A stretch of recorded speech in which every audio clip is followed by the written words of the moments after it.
എന്താ ഓള ചിരി. സംസാരിക്കാൻ പറ്റാത്തൊരു പയ്യനെ റൂമിലേക്ക് വിളിച്ചു വരുത്തിയാണ്ടേ മർദ്ദിച്ച് ഒരു വൈക്കാക്കിയ വ്യക്തിയാണ്. പോലീസ് സ്റ്റേഷനിലാണ് ഇത്രയും കൂളായിട്ട് നിൽക്കുന്നത്.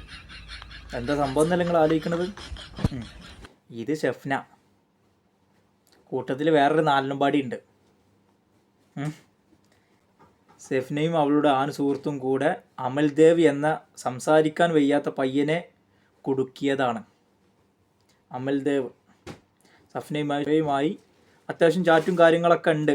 22-ാം തീയതി കൊല്ലം സ്വദേശിയായ അമലിനെ കടവന്ത്രയിലെ ഹോട്ടലിലേക്ക് വിളിച്ചു വരുത്തി. ഹോട്ടലിൽ എത്തിയപ്പോഴാണ് അമലിന് മനസ്സിലായത് ഇത്രയും ദിവസം സഫ്നയുടെ അക്കൗണ്ടിൽ നിന്ന് മെസ്സേജ് അയച്ചിരുന്നത് സഫ്നയല്ല, അവളുടെ ആൺ സുഹൃത്താണ് എന്നുള്ളത്. എന്താലേ, സഫ്നയുമായിട്ട് ലൈംഗിക ബന്ധത്തിൽ ഏർപ്പെടാൻ പറയുകയും അതിനെ വിസമ്മതിച്ച അവനെ ഇവർ മർദ്ദിക്കുകയും ചെയ്തു.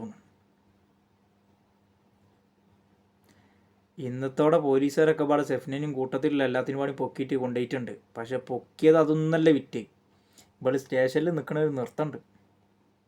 അല്ല അവാർഡ് ഫംഗ്ഷന് വന്ന ജാസിൻ്റെ മാതിരി. എനിക്ക് കിട്ടും, നല്ല അവാർഡ് കിട്ടും. എടാ, ഒരു പോലീസുകാർ പിടിച്ചിട്ട് ഒരു കൂസലും ഇല്ല, ഒരു പേടിയില്ല, ഒരു ഭയവും ഇല്ല. ഓടി ചിരിച്ച് കൂളായിട്ട് നല്ല അന്തസ്സായിട്ട്. എന്താണ് അവളെ നൃത്തം? ഇനി ബാക്കിയുള്ള ന്യൂസും പാടി എന്നാണ് കേട്ടോക്കി. അപ്പോൾ എനിക്ക് മനസ്സിലാവും എന്താ സംഭവം എന്നുള്ളത് കറക്റ്റ്. എന്താ ന്യൂസ് 27-കാരി ഇന്ന് പിടിയിലായിട്ടുണ്ട് കൊച്ചിയിൽ. എന്തിനാണെന്നല്ലേ? ഒരു യുവാവിനെ സംഘം ചേർന്ന് മർദ്ദിച്ച കേസിൽ. എന്തിനായിരുന്നു മർദ്ദനമെന്ന് കൂടി പറയാം. ലൈംഗിക ബന്ധത്തിന് ആ യുവാവ് വിസമ്മതിച്ചതിന്റെ പേരിലായിരുന്നു ഭിന്നശേഷിക്കാരൻ കൂടി ആ യുവാവിനെ മർദ്ദിച്ചത്. ഇതിന് കൂട്ടുനിന്നത് സഫീനയുടെ ആൺ സുഹൃത്ത് ഉൾപ്പെടെയുള്ളവരും.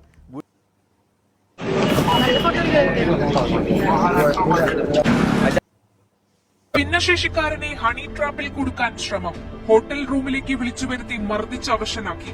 കേസിലെ മുഖ്യപ്രതിയായ യുവതിയും കൂട്ടുപ്രതികളും അറസ്റ്റിൽ.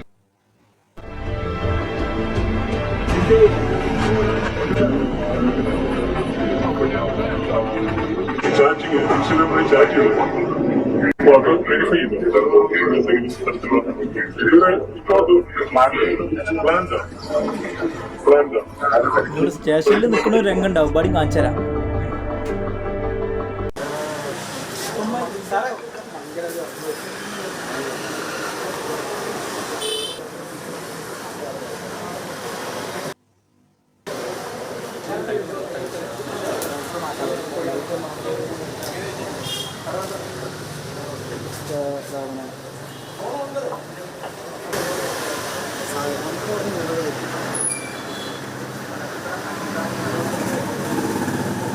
ഭയം എന്നത് തെല്ലുമില്ല.